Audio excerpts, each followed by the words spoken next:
दोस्तों नमस्ते। माफ कीजिएगा, कल तबीयत खराब न होने के कारण आपसे संवाद करने के लिए मैं आ नहीं पाया। आज थोड़ा सा आराम मिला है। हिंदी में रिकॉर्डेड वीडियो थे, इसलिए 2 दिन मैं इसको चला पाया। 2 दिन मैं बात भी नहीं कर सकता था, इतना बीमार था। लेकिन आज तबीयत जरा सी ठीक होने के कारण आपसे बात करने आया हूं। दोस्तों, भारतीय जनता पार्टी के खिलाफ एक महागठबंधन बनाने की चर्चा जोरों शोरों से चल रही है।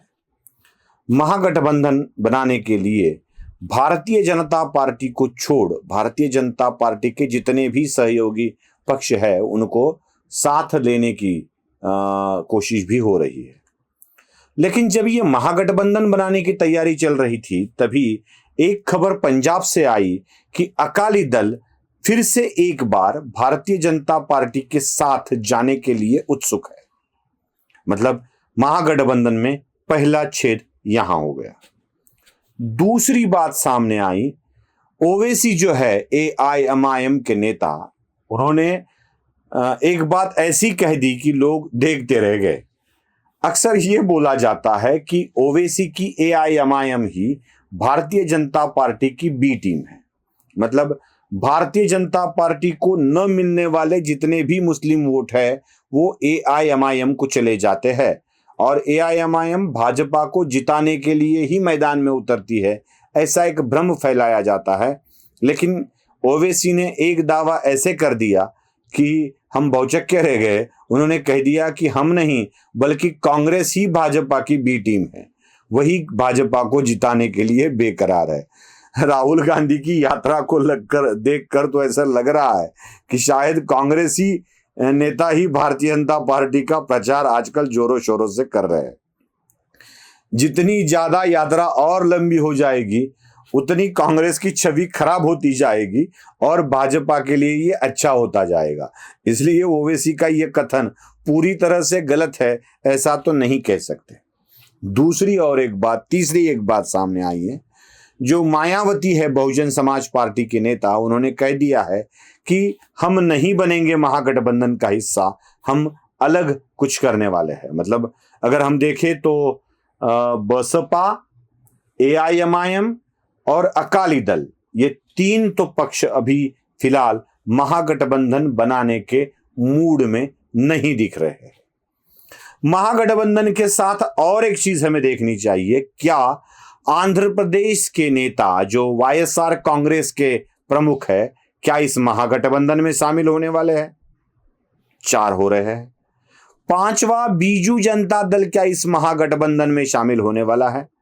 अगर ये पार्टियां साथ नहीं आ रही है तो क्या सच में महागठबंधन महा रहेगा? ये भी सोचने लायक बात है। दोस्तों, मुझे महागठबंधन बनेगा या नहीं बनेगा इसके ऊपर कुछ बात नहीं करनी है।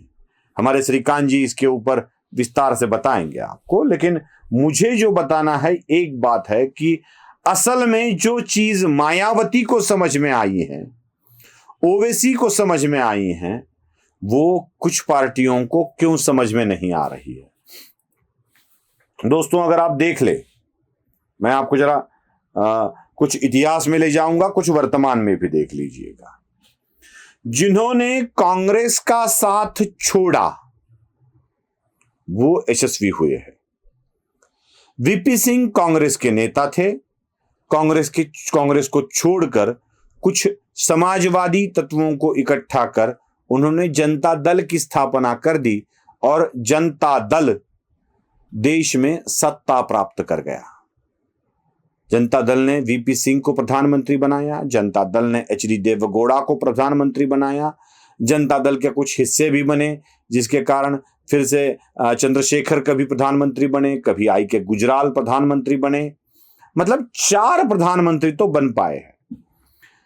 अब बिना कांग्रेस के समर्थन के प्रधानमंत्री बनने वालों में थे वीपी सिंह और कांग्रेस के समर्थन में बनने वाले थे चंद्रशेखर। 4 महीने बन पाए। बाद में कांग्रेस के समर्थन पर कोई भी प्रधानमंत्री टिक नहीं पाया।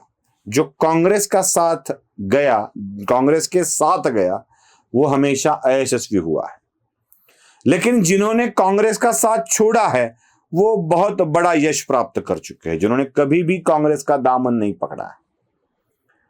ममता बनर्जी को ले लीजिए, तीसरी बार बंगाल की मुख्यमंत्री बनी है ममता बनर्जी। चलो ओडिशा में जाइए, बीजू पटनायक से लेके नवीन पटनायक तक कितने सालों से पटनायक अपने बीजू जनता दल को, बीजेडी को लेकर राज कर रहे हैं। उन्हें एक बार भी कांग्रेस के साथ जाने का मोह नहीं हुआ। वाईएसआर कांग्रेस ने कांग्रेस का साथ छोड़ा और वो प्रदेश के दूसरे बार मुख्यमंत्री बने खुद के दम पर, आंध्र प्रदेश के। मतलब वाईएसआर कांग्रेस सत्ता में आती है, ममता बनर्जी सत्ता में आती है, नवीन पटनायक सत्ता में आते हैं। जो कांग्रेस को छोड़ते हैं वो सत्ता में आते ही है, और जो कांग्रेस के साथ जाते हैं उनके साथ बड़ा धोखा होता है। हमने देखा है यूपी में क्या हुआ अखिलेश के साथ। अच्छा खासा अखिलेश सत्ता में आया हुआ था, ये राहुल के चक्कर में पड़ गया और खत्म हो गई सत्ता सारी की सारी। राहुल गांधी के साथ जो भी गया वो डूब गया, मतलब राहुल के साथ गया, नैया डूब गई। बड़े बड़े नेताओं को यह ध्यान में आ रहा है, लेकिन खुद को बड़े कहलाने वाले शरद पवार को यह ध्यान में क्यों नहीं आ रहा है? शरद पवार महाराष्ट्र में सबसे बड़े नेता कहलाए जाते हैं खुद के द्वारा, वो है कि नहीं वो बात अलग है, लेकिन वो तो खुद को बड़े नेता कहते हैं।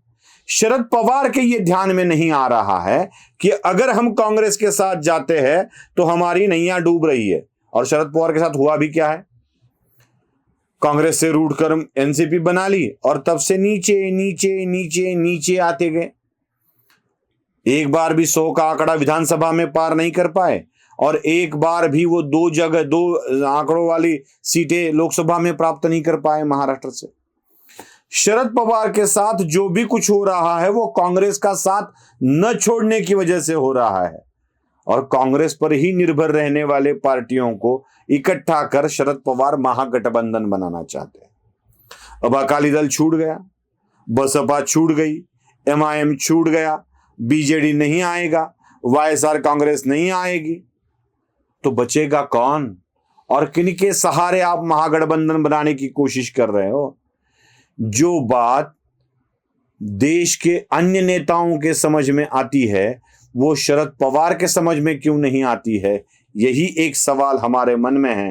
क्या आपको लगता है ये महागठबंधन देश में एक समर्थ पर्याय दे पाएगा, या ऐसी ही सरकार बनाने की कोशिश में ये खुद को ही लुटा देंगे? देखते हैं आगे आगे क्या होता है। वीडियो पसंद आए तो लाइक, शेयर और सब्सक्राइब जरूर कीजिएगा। धन्यवाद।